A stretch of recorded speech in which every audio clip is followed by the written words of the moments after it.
अशा या सरकारचं करायचं काय? गुंडशाहीला प्रवृत्त करणाऱ्या सरकारचा अशा या सरकारचं करायचं काय? खाली डोकं वरती पाय, अशा या सरकारचं करायचं काय? खाली डोकं वरती पाय. जागे व्हा, जागे व्हा. शिंदे फडणवीस हाय हाय हाय हाय हाय हाय शिंदे फडणवीस हाय हाय हाय हाय हाय हाय. अरे झोपलेल्या गृहमंत्र्यांचा शेर असो, अरे जागे व्हा, जागे व्हा. गृहमंत्री जागे व्हा, अरे जागे व्हा, जागे व्हा. गृहमंत्री जागे व्हा. गुंडशाहीचा प्रचार करणाऱ्या इंडिया सरकारचा, शेर असो, गुंडशाहीला प्रवृत्त करणाऱ्या इंडिया सरकारचा. या टरबुजाचं करायचं काय? खाली डोकं वरती पाय, टरबुजाचं करायचं काय? खाली डोकं वरती पाय, या इंडियाचं करायचं काय? खाली डोकं वरती पाय, या इंडियाचं करायचं काय? खाली डोकं वरती पाय, या गद्दार सरकारचं करायचं काय? खाली डोकं वरती पाय, या गद्दार सरकारचं करायचं काय? खाली डोकं वरती पाय. गुंडशाहीला प्रवृत्त करणाऱ्या सरकारचा शेर असो, आवाज कुणाचा? शिवसेनेचा शिवसेना जिंदाबाद, शिवसेना जिंदाबाद. उद्धव साहेब तुम आगे बढ़ो. हम तुम्हारे साथ हैं. अशा या सरकारचं करायचं काय? खाली डोकं वरती पाय, अशा या सरकारचं करायचं काय? खाली डोकं वरती पाय. राजीनामा द्या, राजीनामा द्या. गृहमंत्री राजीनामा द्या, राजीनामा द्या, राजीनामा द्या. गृहमंत्री राजीनामा द्या.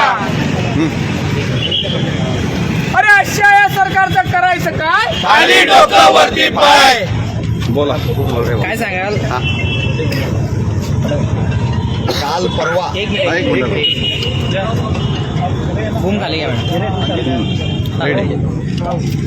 परवा बिहारला काय पूर्ण देशाला लाजवेल अशी घटना पोलीस स्टेशनमध्ये या सत्ताधारी गटाचा आमदार गोळ्या झाडतो आणि हे सरकार झोपल्याचं सोंग करत आहे. परवापासून या महाराष्ट्रामध्ये आपण पाहिलं असेल की कशा प्रकारे दडपशाहीचा प्रकार या माध्यमातून सरकाराच्या माध्यमातून चालू आहे आणि गुंडशाही कशा प्रकारे सरकार त्याला पाठिंबा देतं आहे.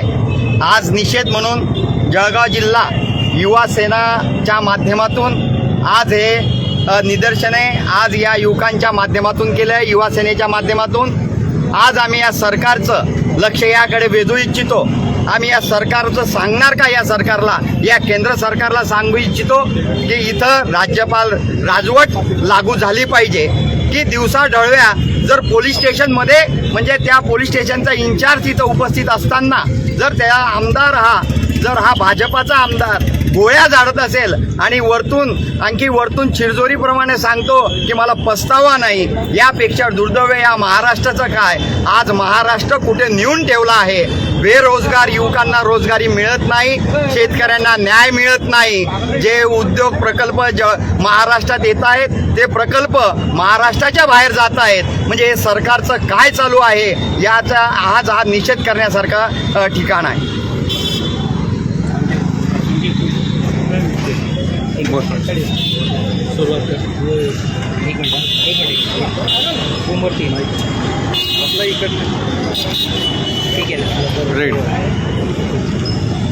एकूणच महाराष्ट्र हे एक प्रकारचं सुसंस्कृत राज्य आहे.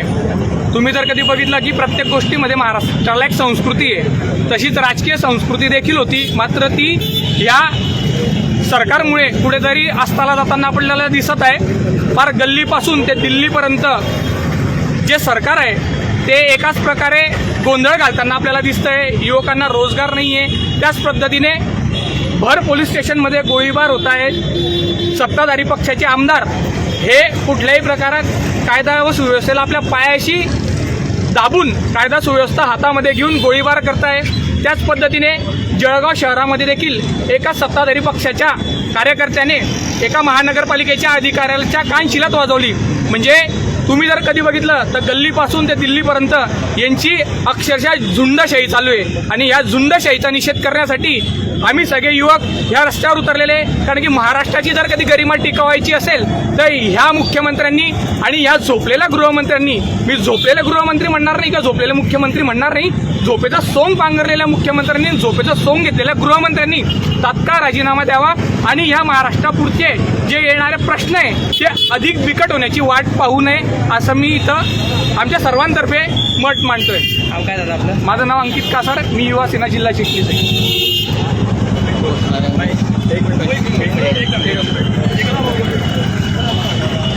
शॉर्टकट सांगितलं. अरे पहिले वाईट झाले. बोला. एक मिनिट. रोज जय महाराष्ट्र. आपला महाराष्ट्र आतापर्यंत साधू संतांचा, छत्रपती शिवाजी महाराजांचा, चांगल्या परंपरांचा, चालीरीतींचा समजला जाणारा महाराष्ट्र होता. गेल्या काही महिन्यांपूर्वी इथे खोक्यांचं राजकारण झालं, गद्दारी झाली, पक्ष फुटले गेले. इतर सगळं राजकारण महाराष्ट्राने पाहिलं होतं, पण महाराष्ट्र ओरबडून खाणारा हा सत्ताधारी गट झालेला आहे. त्याच्यानंतर आता बंदुकीचं राजकारण, एका खासदार, सत्ताधारी पक्षाचे खासदार कोणाला कानशिलात मारायची धमकी देता, कोणी गोळीबार करतं, हे महाराष्ट्राला अशोभनीय आहे. महाराष्ट्राचा बिहार होण्याच्या वाटचालीकडे हे सगळं चाललं आणि याचा युवा सेनेच्या तर्फे, महानगरतर्फे आज जाहीर निषेध आम्ही करतोय. गृहमंत्र्यांनी राजीनामा द्यावा ही आमची मागणी आहे. अशा या सरकारचं करायचं काय?